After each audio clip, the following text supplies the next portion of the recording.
My husband secretly accepted a job in Australia and forced our family to move without asking me, leaving me to deal with our kids' tears and a life I never wanted. How could he do this to us? So, I've been sitting on this for a while, and I'm finally spilling it here because I need to figure out if I'm losing my mind or if I'm actually justified in being this pissed off. My husband, Declan, basically decided to uproot our entire family, me, our 2 kids, our whole life, and move us to Australia.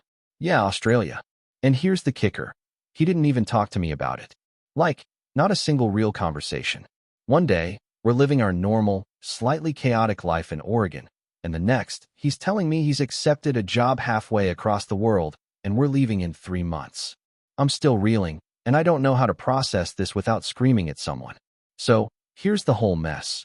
Bear with me, it's a lot. I'm 33, Declan's 35, and we've been married for 12 years. We've got 2 kids, Avery, who's 11, and Miles, who's 8. Life's been fine, not perfect, but fine. We've got a little house. I work part-time at a local nonprofit I actually care about, and Declan's been at some mid-level tech job for years. We argue sometimes, sure, but nothing crazy. He's always been the big ideas guy, loves throwing out random plans like, let's buy a boat, or let's start a side hustle selling custom skateboards. He doesn't even skate. I'm the one who reels him in, asks about budgets, timelines, reality. It's worked for us, mostly. Until now. This all started about 6 weeks ago. I'd noticed Declan being weird, on his phone more, taking calls in the garage, that kind of thing. I figured maybe he was stressed about work because his company's been laying people off. Then one night, I'm making spaghetti, Miles is yelling about homework, and Declan just drops it. Hey, so, I got a job offer. We're moving to Sydney. I laughed at first because I thought he was joking. Sydney, Oregon? Cute. But no, he meant Sydney, Australia. I just stood there, sauce dripping off the spoon, staring at him like he'd grown a second head. What are you talking about? I asked. And he launches into this whole speech about how it's a huge opportunity, better pay, a fresh start. Said he'd already told them yes. I was floored. Like, when did this happen? When did he apply? Why didn't he tell me? He just shrugged and said, I didn't want to stress you out until it was real. Until it was real? Dude, you accepted a job on another continent without even mentioning it. I asked him how long he'd been sitting on this, and he admitted it had been in the works for months. Months. He'd been interviewing, negotiating, planning, all behind my back. I felt like I'd been slapped. This wasn't some, let's repaint the living room surprise. This was our whole life. The kids were right there, too. Avery's eyes got huge, and Miles immediately yelled, No way. I'm not leaving my soccer team. Declan tried to play it cool, like, it'll be an adventure, guys. Kangaroos. Beaches. But Avery just ran to her room, and Miles threw his fork on the floor. I told Declan we needed to talk, alone, and sent the kids upstairs. That's when it got ugly. I asked him why he didn't think this was worth discussing. He got defensive real fast. You're always so negative, he said. I knew you'd just shoot it down. Excuse me? Yeah, I'm practical, but this isn't me saying no to his dumb skateboard idea. This is moving our family to a country I've never even visited. He kept going, saying how the pay bump would fix everything, how we'd been stuck here, how it's for the kids' future. I told him I'm not stuck. I like our life. I like my job, our house, the kids' school. He rolled his eyes and said, You're just scared of change. That's when I lost it. I yelled that this isn't about change. It's about him making a unilateral decision about our family. He stormed off, and we've been in this weird standoff ever since. Here's where it gets messy, eh? The kids are a wreck.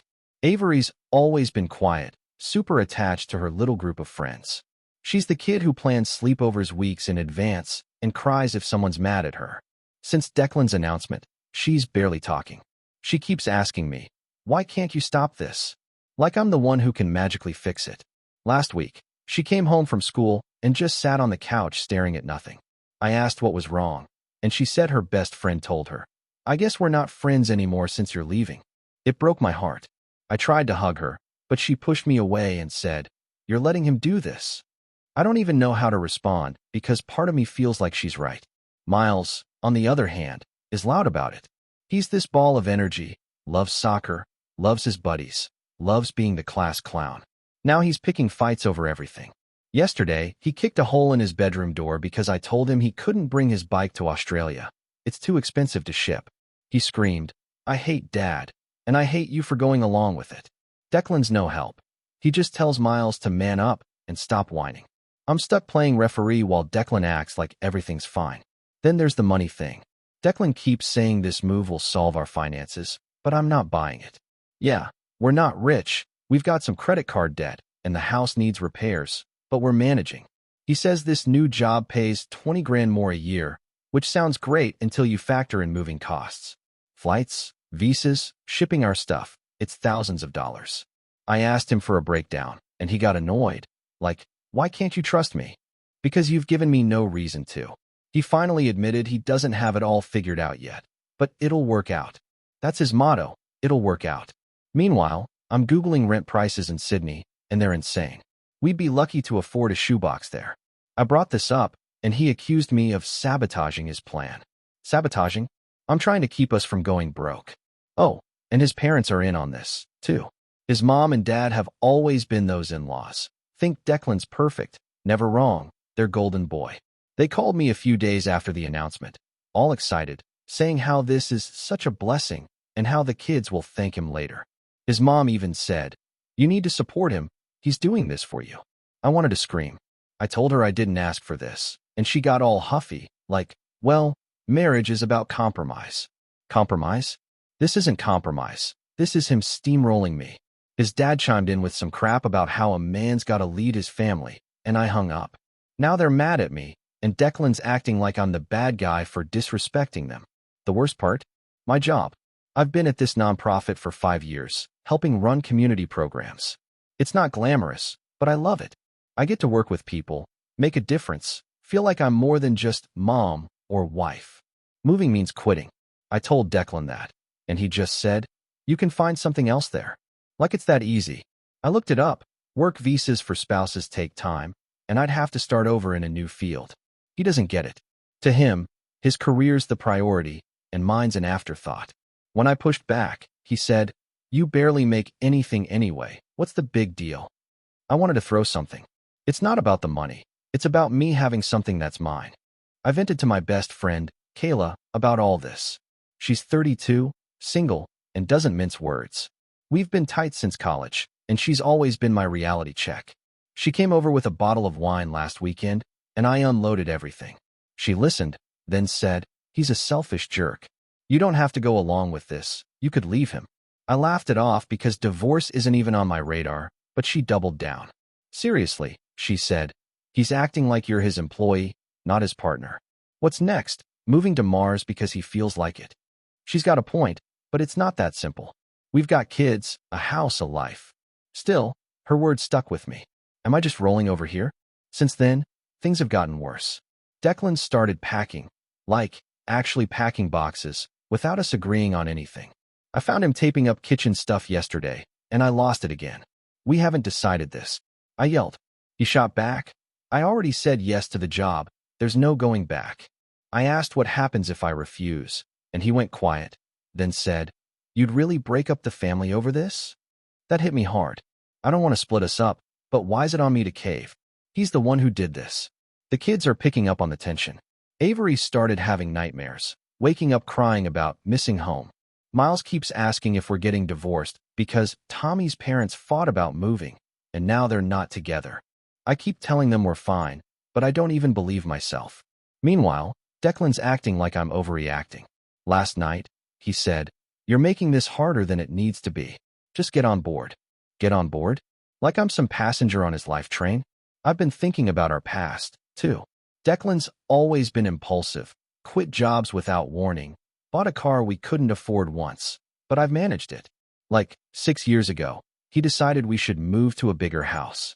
I talked him into waiting, and we compromised on fixing up the one we had. It worked out. But this feels different. Back then, he at least listened. Now it's like I don't exist. I keep wondering if I've let him get away with too much over the years, and now he thinks he can do whatever he wants. Our house is a mess now. Half-packed boxes, piles of stuff we're sorting. It's like a physical reminder of how out of control this is. The living room's full of Declan's old tech junk he insists on bringing. while I'm trying to figure out what the kids need. I caught Avery hiding her favorite books under her bed yesterday because she's scared they won't fit in the shipment. I told Declan, and he just said, "She'll get over it." Will she? Will I?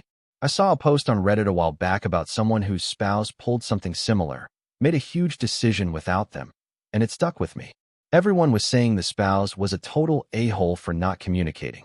Is that what's happening here? I don't know. I love Declan, or I did anyway. He's a good dad when he's not being a clueless idiot, and we've had good times. But this feels like a betrayal. I keep replaying that first conversation, wondering if I should have shut it down harder. Maybe if I'd fought more then, he'd have backed off. Or maybe he'd have gone anyway, and I'd still be here, feeling like my life's slipping out of my hands. So, that's where I'm at.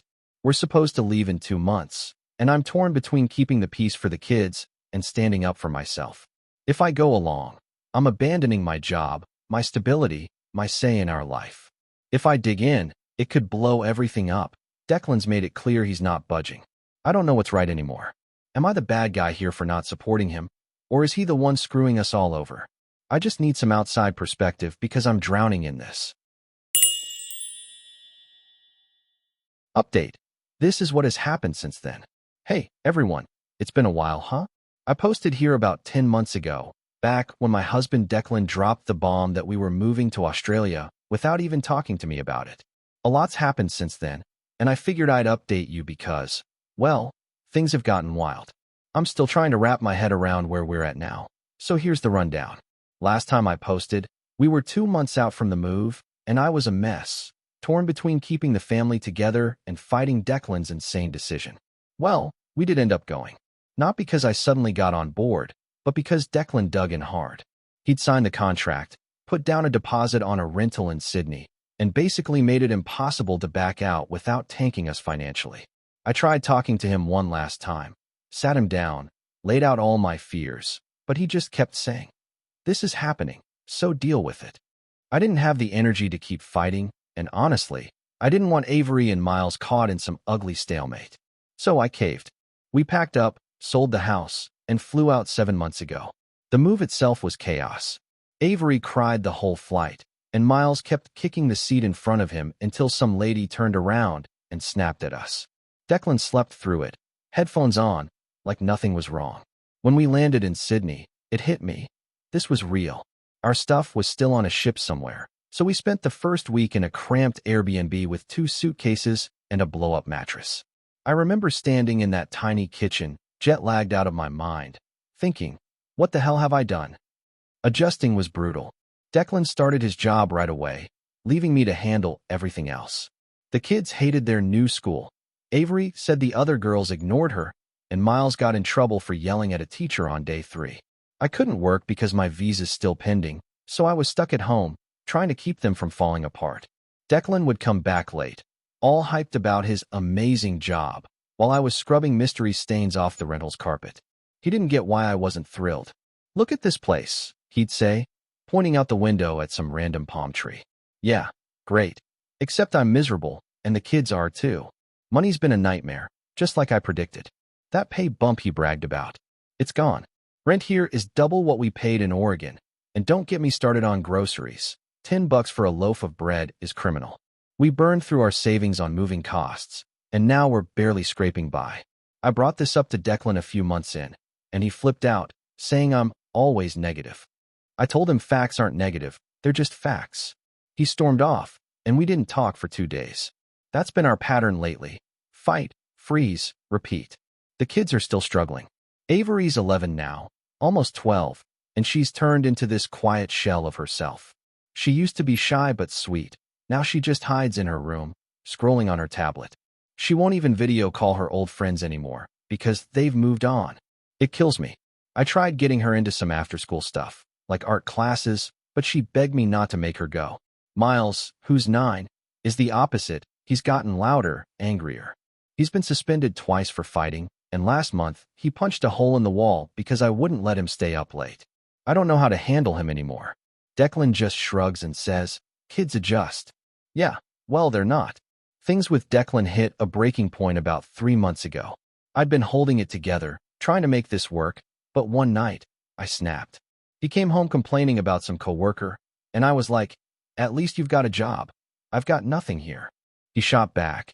You could have found something by now if you weren't so lazy. Lazy? I've been raising our kids solo in a foreign country while he plays tech bro. I yelled that he dragged us here, ignored me, and now acts like I'm the problem.